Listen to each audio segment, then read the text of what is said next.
Сабақ тақырыбы ауру тудыратын бактериялармен күресу тәсілдері. Ауру тудыратын микроағзаларға қарапайымдылар, бір жасушалы саңырауқұлақтар, бактериялар және вирустар жатады. Заманауи медицинада осы микроағзаларды жоятын көптеген қолжетімді заттар бар.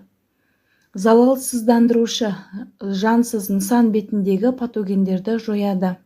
Оларға жуғыш заттар, хлор, тұздар, қышқылдар, спирттер, тағы басқа заттар жатады. Антисептиктер адам денесі бетіндегі немесе жарақаттағы патогендерді жояды. Оларға спирт, йод, зеленка ерітінділері жатады. Антибиотиктер ағза ішіндегі патогендерді жоятын заттар. Адамзат үнемі аурулармен күресіп келеді. 18-19 ғасырларда аурухана мен госпитальдарда пациенттер арасында өлім күрт көбейді. Оның себебі антисептиктерді пайдаланбады. Бір адамнан екінші адамға аурулар жұғу нәтижесінде өлім кеңінен етек алды. 19 ғасырдан бастап залалсыздандыратын және антисептикалық заттар медицина саласында кеңінен қолдана бастады. Ерте кезден бастап дүниежүзі зерттеушілері ауру қоздырғыштарын жоюға тырысты. Мысалы, ежелгі Грекия және Рим дәрігерлері жарақатты өңдеу үшін сірке су және тұз ерітінділерін қолданды. Ал Қазақстанда үй-жайды адыраспанмен аластайды. Қазіргі микробиологтар адыраспан түтіннің бактерицидтік қасиетін дәлелдеді.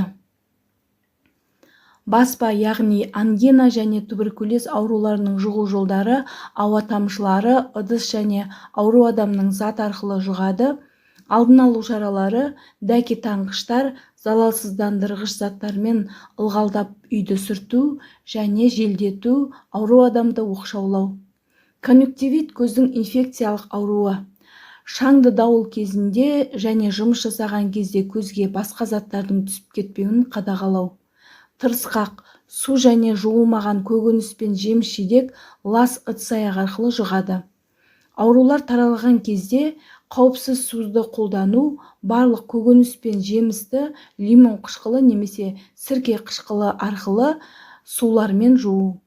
Сүзек, тек қауіпсіз суды қолдану, барлық көкөніс пен жеміс-жидекті, қолды, ыдыс-аяқты мұқият жуу. Бруцеллез ауру жануар сүті не ет арқылы жұғады. Стерилденбеген және сүт өнімдерін қолданбау, қайнамаған және қуырылмаған етті пайдаланбау. Түйнеме ауру жануарлардан жұғады. Ауру жануарлардың етін қолданбау және жануарларға ауру белгілері байқалғанда ветеринар дәрігерді шақыру керек. Ботулизм қоздырғышы топырақта тіршілік ететін анаэробты бактерия. Алдын алу шаралары көкөністен жасалған күмән туғызатын консервілерді қолданбау. Сіреспе қоздырғышы топырақта тіршілік ететін бактерия. Егер бір жеріңді кесіп алғанда топырақты ұстасаң, жараны антисептикалық заттармен тазалап болған соң дәрігерге қаралу керек. Енді оқу тапсырмасы. Берілген термин сөздерді сәйкестендіреміз. Екінші тапсырма бойынша төменде берілген керекті сөздерді қолдана отырып, сөйлемді толықтыру. Тапсырма жауабын бірге тексерейік. Антисептик жарадағы микробтарды жояды. Антибиотик ағза ішіндегі микробтарды жояды. Залалсыздандырғыш жансыз заттардағы микробтарды жояды. Ауру тудыратын микроағзалар қарапайымдар, саңырауқұлақтар, бактериялар және вирустар. Антисептиктерге спирт, йод, зеленка жатады. Бұрынғы дәрігерлер жарақатты өңдеу үшін уксус және тұз ерітінділерін қолданды. Сіздермен болған мен Рауа Болатбекқызы, келесі кездескенше.